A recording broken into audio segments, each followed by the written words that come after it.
Alright, so super nervous about this, but we are going to try to do this as a color along. I will put the color names on the screen as we go along. I am coloring out of the Story of Precious Cat by Nelko Neko. We are using a watercolor base. I'm going to try to. For reference, I'm using the Winsor & Newton Cotman watercolors, the 4, 8, 12, 45 set. I think that's right. So that's the colors I'll be referencing in this.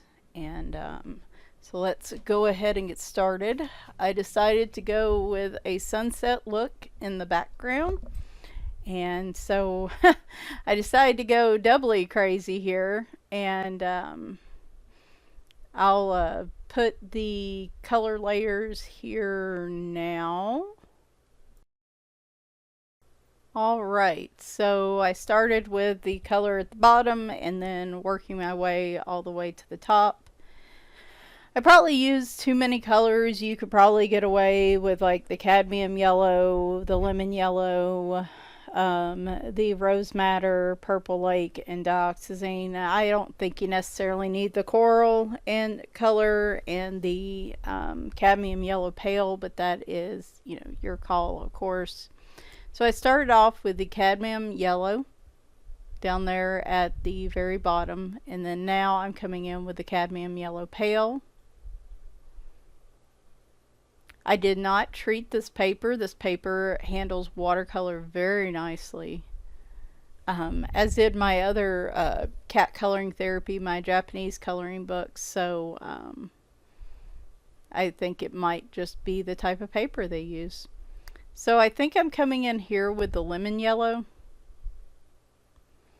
I brought the yellow up too high. You may want to keep yours further down so you get more of the pinks and purples, but that is again your call. I didn't really see it until this point, so here I am with the rose madder plus white to give a light pink color.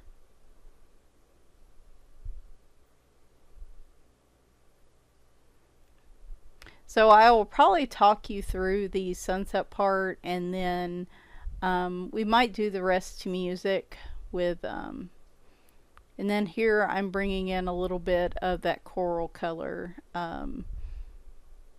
which was the rose madder plus cadmium yellow, purple lake, and then I barely had room for the dioxazine purple. So, like I said, on your page, if you're following along, you may want to stop the yellow and give more room for the pinks and purples. It still works this way. I just wish I had done that. So now what I'm doing is just coming back in here, going over the transitions between layering, just making sure, probably spending more time on it than I should have since it's a watercolor base. I don't know why I felt like it had to be passable with being a base. So this is why I don't do color alongs, because I'm still kind of learning myself. I think I'm counting the layers. I don't know what I'm doing. Oh, I was trying to talk while I was doing this, and as usual, I don't know why I do that to myself, because every time I always wind up going to a voiceover. It just makes more sense to do it this way. It's a lot better experience for people listening to it, so I'm not doing a lot of pausing and concentrating. So now I'm bringing, starting with the cadmium yellow, I'm going to start bringing it across in a minute. There we go. So I will put in the description all the materials that I used. I have this really nice ceramic square palette you can see that I like putting colors on. They don't seem to bead up as much as they do on plastic. So I like using them in the ceramic palette more. So here I am bringing that cadmium yellow across. or it may be, yeah, now it's the cadmium yellow. That was the cadmium yellow pale. So basically just trying to keep everything kind of lined up. That's what I'm doing here. Now, you don't really want it to bead up. I've noticed with watercolor bases, you don't really want it to bead up like that, and get splotchy, because you know, you really want just a consistent layer of the real light color, so you kind of just want a wash more than a lot of pigment. And like I said, I kind of forgot that as I was doing the sunset. So here I am with the lemon yellow. Again, just building those layers up.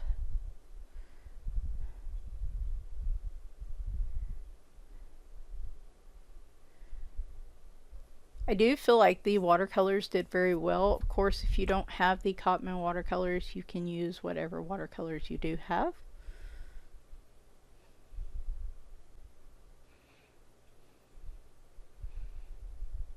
I mean, basically you've got a dark yellow, or almost a light orange, a dark yellow, light yellow, a pink color, and then kind of a magenta, purple, red, violet, and then a purple. So really any watercolor set would work for this.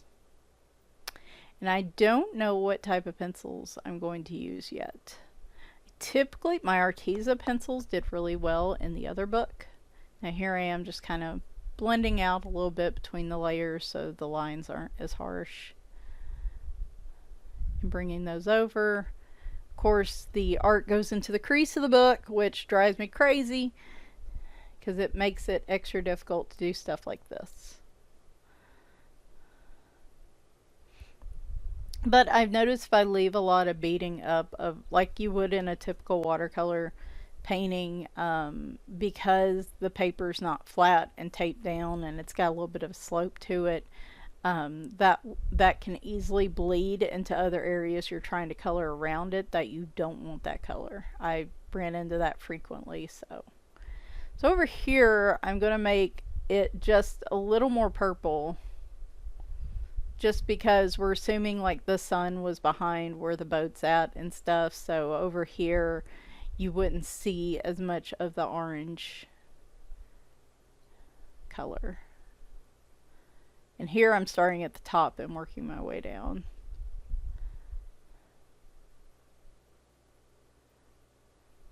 Yeah, I don't even know, like you can see the coral color there. I don't even know if it was really necessary. You'd probably just be just as well served off with the rose madder plus the white to get the lighter pink look. But this was a very interesting process. I was trying to do this the morning, and of course cat hair, because it's not one of my pictures if cat hair doesn't wind up in it. Now we're to the lemon yellow. Bring that down a little.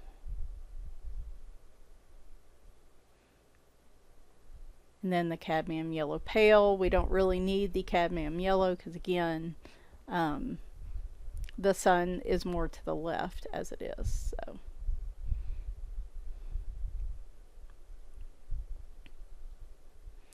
but no, it was, yesterday morning was a weird morning. I was trying to get this done. I was supposed to go get my hair done, and I was supposed to go get the new COVID vaccine, and they canceled my COVID appointment for some reason, which I'm bummed about because I really would like to get it before I have to travel for work later this month.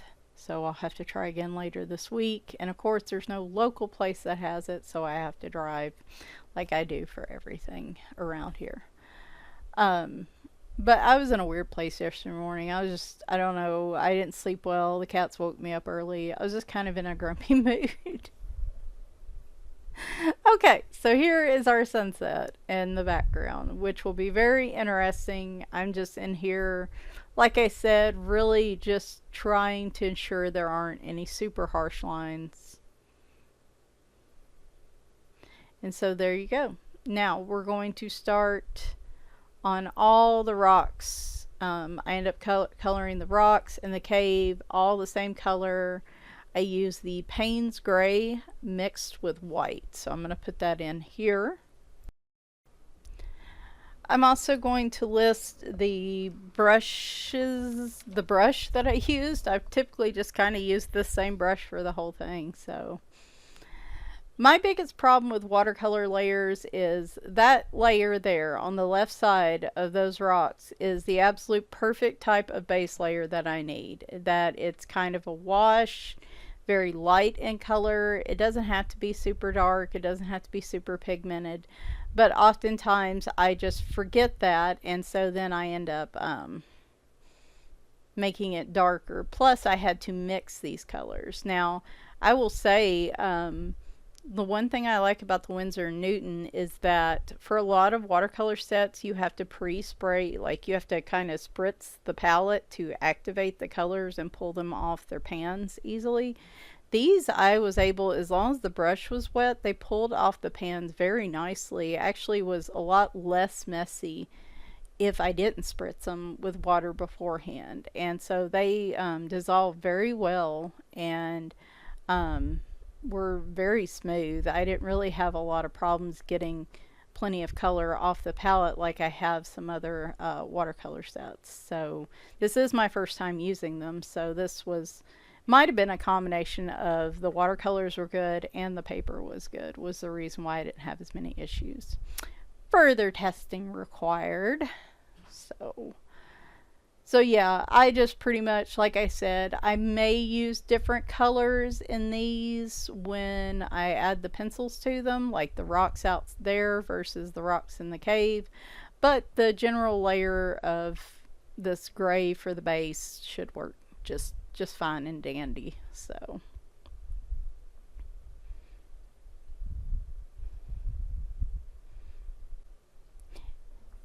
like I said, this picture was a bit of a struggle for me because first off, I'm touching an expensive book, and I'm touching an expensive book for the first time, and I'm putting water in it. And so there were so many things, like what I was thinking the whole time I was doing this is I really should have just done this in all pencil. But I'm telling you, it would have taken me it probably would take me till the end of the year to do it if I had done it in all pencil. Having this base is going to be super helpful. I just was, like I said, I was in a weird mood yesterday. I was just struggling. Nothing felt like it was going right. I was nervous about this picture, and this didn't feel fun to me. I just felt nervous the whole time. I have been feeling a little insecure lately. I don't know, like, I know I'm coloring better than I ever have, but then, and I know, don't compare yourself to other people, but it's, you know, sometimes it's hard. Like, I've been watching some really fantastic completed pictures lately, and I've just been in a mood. And I see these, and then I'm like, what am I doing? Why can't I do this? Why can't I do that? You know, like, I know I shouldn't be that way. And here I am showing you guys, you know, this is stuff that I've only done, like, I'm trying to think, a watercolor base for one other picture before this. So I mean, that's the thing, I really don't have a ton of experience doing this stuff. So and I do apologize that the camera has to keep, or the book has to keep getting adjusted. I had to mix up some more, and of course I mixed it up too dark and I used too much. What I would recommend when you are putting this down, touch the brush to a rag or a paper towel before you start putting it on the paper. That'll help take some of that extra water off and keep it from beading up like it's trying to do here. So again, I was just also getting kind of aggravated right here, and I'm like, these rocks are going to take forever to color, and just grumble. There's certain parts of this, I'm pretty sloppy with the watercolor base, and from past experience, that's fine. don't worry too much about accuracy on this layer. If there are areas that you didn't quite get with the with the watercolor base, yeah, I was actually right. You can always just use the lightest color pencil and just touch up in some areas. It's the point of the watercolor base is to make using pencils less, take less time using pencils, less layers using pencils. And for me, it takes extra stress off my hands, because I'm not having to use as many pencils, as much pressure as I would on a picture that didn't have a base on it like this. So I really saturated this paper. Like, I looked over there to make sure. I was concerned it was soaking through. I really overly saturated that section, but it didn't bleed through. So I wouldn't say go, hog wild with the water on this paper, but at least with the Cotman watercolors, I'm not having any issue. The pages stayed clean. I didn't have any problem with anything bleeding through as far as I could tell. So that was pretty fantastic. And like I said, it stayed on the paper well. It blended well. I didn't have a lot of the issues that I have on untreated paper with watercolors. So again, this may be the paper, this may be the paints. I guess stay tuned, and I will try the Cotmans on an untreated page in another book. All right, so we are on to the next color. Let me get that posted. All right, so we're to burnt umber. Didn't do any special mixing with this one. I use this for the majority of the wood in the picture. So again, I could alternate the colors of the wood with the pencils slightly if I choose to, but for the base layer, I was just trying to make things as easy as possible and use some of the base colors consistently throughout the picture. So the ship gets the burnt umber, this boat over here, all the barrels, and the wooden chest, not the metal rings part, but all the wood on the chest and everything gets burnt umber.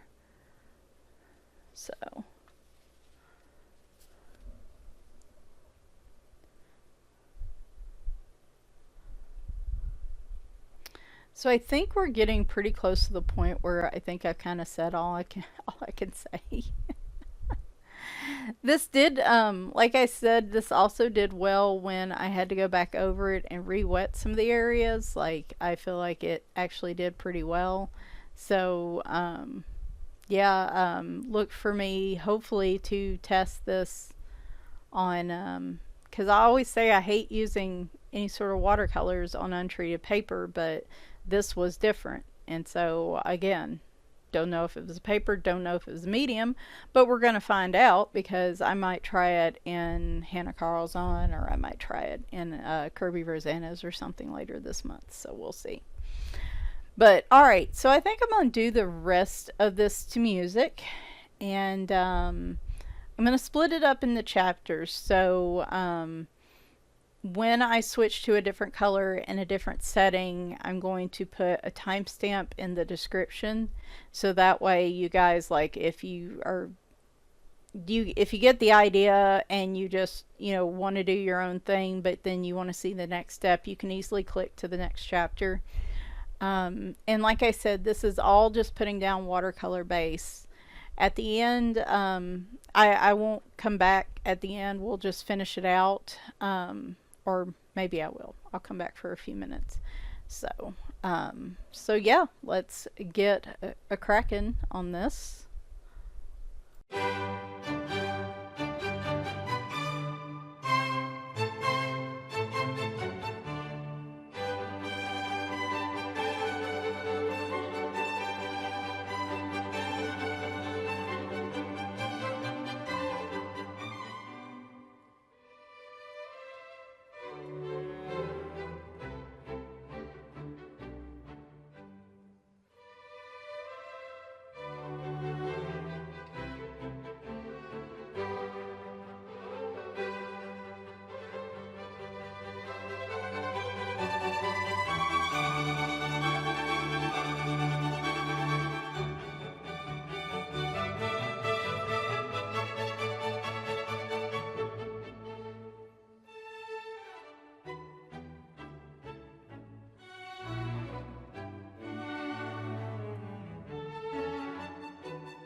right, so hopefully that was what some of y'all were looking for. You could tell there's some things I left white, like the little kitten's shirt and the little pantaloons on the girl cat and the pirate shirt, just because they're going to be more of a cream color, like the sails and stuff.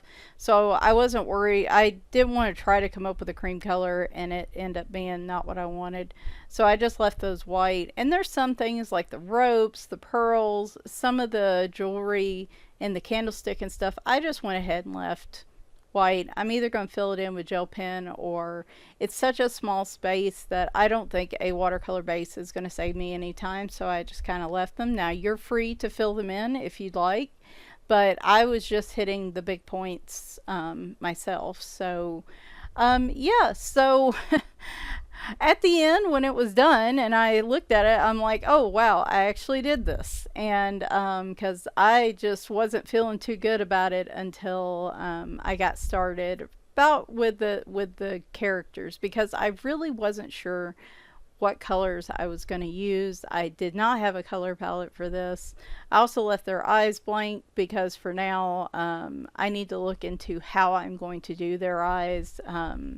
I don't like the way they look, and so I want to make sure I get them right. And of course, they're such small spaces, I just don't really need watercolor. So the plan is either probably on Mondays. I'm going to have a schedule on Mondays. I'm going to try to do the pencil color alongs, where I start adding pencil to this. Now, still debating on what to use. I'm kind of alternating between my Artisas and my Prismacolors.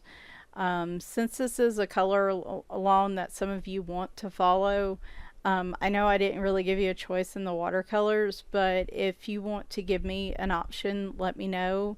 I'm also willing to try to use the polychromos. I like the Artisas because they're real bright. Prismacolors are super soft and I have to be careful with them because I tend to smudge them. And polychromos, I really have no idea how they will do on this paper, but I do know the Artisa pencils have done well on this type of paper before. So why don't y'all let me know in the comments, those of y'all that want to follow along, what pencils would you like me to use? Let's say out of those three. Well, I could even use the Castle Arts. So I might do a poll. I'll do a poll on the community site over the next few days, and whatever wins out is what I'm going to go with. And it'll be fun because we'll be trying it together.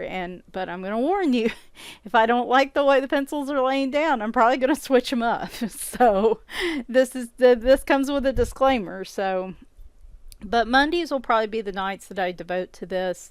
I will try to keep them 30 minutes to an hour, and you know, they'll go a little fast like this did, just to cut down on the overall time. A lot of those might be to music just because I'm going to reserve my color and chat for Sundays. So I will have a video on Mondays, possibly Tuesdays and Wednesdays,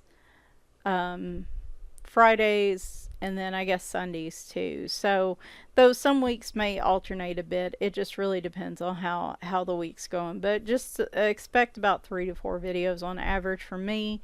I will try to get this done by the end of the month, but we'll probably start on the left side page, work our way around. I may skip back and forth a bit, like if I'm coloring rocks and I want to make sure they all consistently look right, I may go to the left and right pages. So we'll just kind of have to see how it goes. Anyway, if you guys have any questions about the materials I used or anything like that, please let me know in the comments. And I have all the chapters there, and the list of supplies. So anyway, hope you guys like this. If this doesn't get a ton of views, it's not going to hurt my feelings, just because, like I said, I know some of y'all, we all are limited in our time, and somebody may not want to sit through this whole thing, so, or you may only want to watch a portion of it, and that's fine with me. But since people wanted to see the step-by-step process too, I figured I'd make an exception for this one and show you guys in almost real time what I'm doing. So thanks guys, and bye for now.